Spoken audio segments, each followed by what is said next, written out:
if you are, someone's shaking their head, excellent. How do you know when you're wrong? Who is it in your life that has the relationship with you that can say, pull you to one side and say, look, I think you're getting that a little bit wrong? Or do you just surround yourself with people who always agree with you and find it very hard to actually speak to people who disagree with you? I'm a socialist and a feminist, and I've been a Labour Party member since the 22nd of February 1990. I joined under Neil Kinnock, and I stayed under Tony Blair and Jeremy Corbyn, neither of whom I voted for leader. So I'm quite used to being in the minority, even within my own party. But one thing that I do, as a socialist and feminist, is spend a lot of time on GB News, which may seem counterintuitive. But actually, I think it's incredibly important to spend time in a space that would be traditionally seen as right-wing, as a left-winger. In part, because I think it's really important that we take left-wing thoughts into right-wing spaces. There is a persuasion job to be done, rather than simply talking to the people who already agree with us. Also, I need to counter the arguments that I hear there on things that I completely disagree with. And actually, the audience of GB News are rather more diverse than you might think. I remember a wonderful conversation I had with a producer who said to me, look, the presenters here may be of one mind in terms of the public services strikes, but actually, when we get the audience feedback, it's a lot more mixed than you might think. What I hadn't expected was the positive impact that going and spending so much time on GB News had on me. Partly because it helps me pay the mortgage, let's be honest. But also, the Green Room is a really, really fun place to be. The people who work there are not of one ideological mind. Mostly they're just really fun people getting their first job in television. I also get excellent Tory gossip, which is always great fun. But also I get to talk to people who do disagree with me. When I go and do a breakfast show, we spend 3 hours there, of which 20 minutes in each hour is spent with me on the television. So I've 40 minutes in each hour. I'm sat in the Green Room chatting to people about the stories of the day. People who completely disagree with me on issues like house building or public services in the NHS. And I get a real insight, not just into what they think on those issues, but how they think about them, the things that sit behind those values. And I often find that we have more in common than you might think. We often want the same outcome, we just completely disagree about the path to getting there. And I think it's really, really important that I'm getting to know my opponents and not seeing them as my enemies. But pluralism is not always as easy as that. So I remember a conversation I had with one of the presenters on GB News, a woman I get on with very, very well. And she said to me, I've never met anybody who voted for Brexit and regrets it. And I just thought, I bet that's not true. For a start, you probably haven't asked everyone you've ever met. And secondly, you are someone who is extremely strident in your views, former Brexit Party MEP. I don't think it would be easy to tell you that I disagreed, that somebody had changed their mind. It wouldn't be easy to say, look, I'm leaving this bubble. And we do exist in bubbles. And I know the left wing gets accused of this all the time, but frankly, the right wing have their own bubble too. And that certainty that she expressed herself with, I think, was part of that living in a bubble. So, how do we make up our own mind? This is something that's really, really important. Of course, we have intrinsic values that we will come back to again and again and again, and we should never be asking to change those values. How we express those values, how we make them happen in the world, that's what we need to think about a bit more cautiously sometimes. Now that will come with talking to the people we know, being in our bubble. John Donne almost said, no man or woman is an island. When we talk to our friends, we reinforce our values, we reinforce our views. We read the things that quite often will help us to make the arguments we want to make, rather than reading the things that will argue against the things that we like. But we have to make sure that we're ready for a world that will always challenge us. If we are unable to cope with people disagreeing with us in a relatively safe and easy way, then I'm afraid the world will become a very, very scary place. Now, of course, sorting ourselves into groups is nothing new. When I was many, many years ago a teenager, we did it through music, largely. I was an indie kid, and we would be violently passionate about the bands we liked, the music we liked, what we thought was good. Very strong views on good and bad. And the indie scene was very middle class, very white, and predominantly male.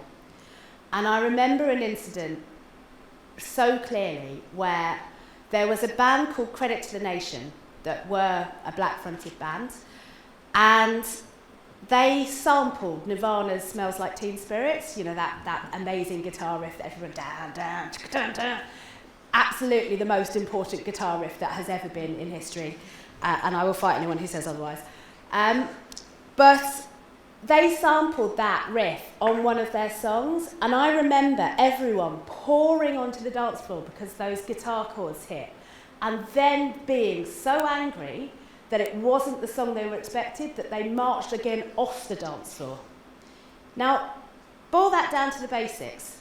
A bunch of predominantly white boys marching off the dance floor because they'd heard a black band, and these were North London progressives. Another image that has always stuck with me is I went to the Reading Festival in 1994. And Reading is on a hill, so you can actually look down at the crowd from the back of the field. And I watched every single person at that festival bouncing in perfect unity to the song, There's Only One Way of Life, and That's Your Own. And I just thought, that's a weird image, isn't it? Yeah, literally conforming to a song about non-conformism. In 2019, I tweeted something in support of feminist thinkers who were questioning the potential clash of rights between trans people and natal women. Lots of people disagreed with me, which is their perfect right. I could be perfectly wrong. I wasn't even taking a position on the debate. What I was saying is that I thought the people on that debate had a right to say what they said. I received torrents of abuse. 4 days. It was endless, it was international. And it came from people I knew as much as it came from people I didn't know, from strangers. But what never happened with any of those people I knew was them asking me why I thought that. They were clearly baffled that I'd chosen to put myself out there and make a point. But no one thought to go, well, why has Emma, this woman who I have supported in political positions before, decided to make that choice? Now, some people were doing this for political positioning. I had at the time a reasonably high-profile role within a Labour supporting organisation. Some people probably wanted that unpaid job, God knows why. Some people wanted to take me off my perch, which is, again, a perfectly reasonable position to take. But as I say, others were my friends, they were my allies, they were people who I'd known for 20 years and more, and they still felt the need to publicly denounce me without privately talking to me.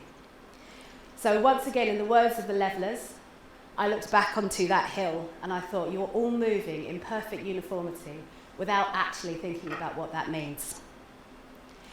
In 2015, I did a lot of canvassing for the Labour Party in Thurrock, which is a part of Essex that is not like your traditional leafy, beautiful bits of Essex. Thurrock is a former industrial town, heavily hit by deindustrialisation. And as a result, immigration was a very, very big issue on the Thurrock doorsteps. It would come up time and time again, and we were told to change the subject. We were not told to engage, we were not told to listen and ask people. We were simply, oh, what you're really concerned about is housing. What you're really concerned about is jobs. No, they were really concerned about immigration. Now, I'm incredibly liberal when it comes to immigration. I think we should be a safe haven for all people who need to be here. I was a very staunch Remainer. I'm free movement, bring it on. But I felt the need to make these people feel listened to. Unfortunately, nobody else did. And a year after the 2015 election, they let us know how that made them feel, to feel unlistened to. So I think it's really, really important to make sure that we continue to engage in dialogue. Not because it will change our values, but because it will strengthen and reinforce them. If you don't understand the arguments of the people who are on the other side from you, how can you refute them properly?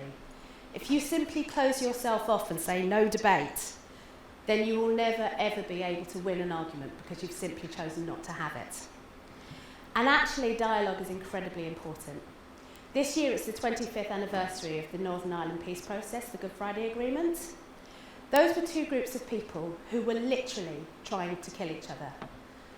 In 1983, a good friend of mine went to Harrods for her Christmas treat and was caught up in a bomb on the mainland within our lifetime, well, not your lifetime because you were very young, but within my lifetime. She went for a Christmas treat and she came home with a broken leg.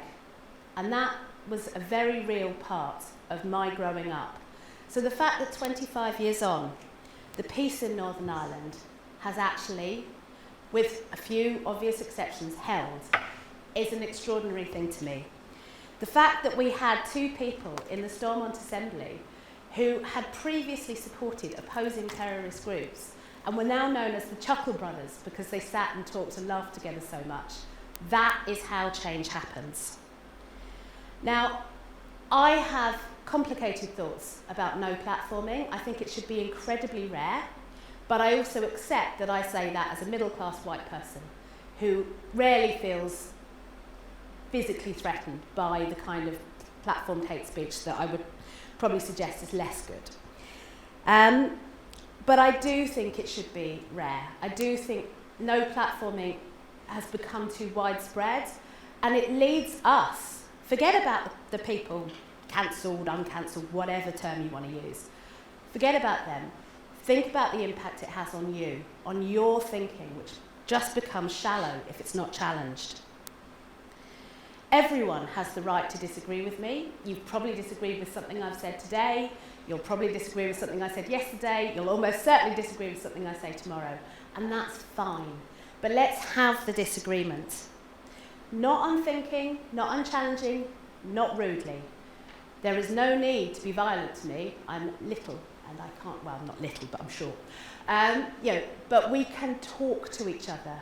We can engage in dialogue. And that is the only way that change happens. And if you want to know what I mean by that, just ask the people of Northern Ireland. Thank you.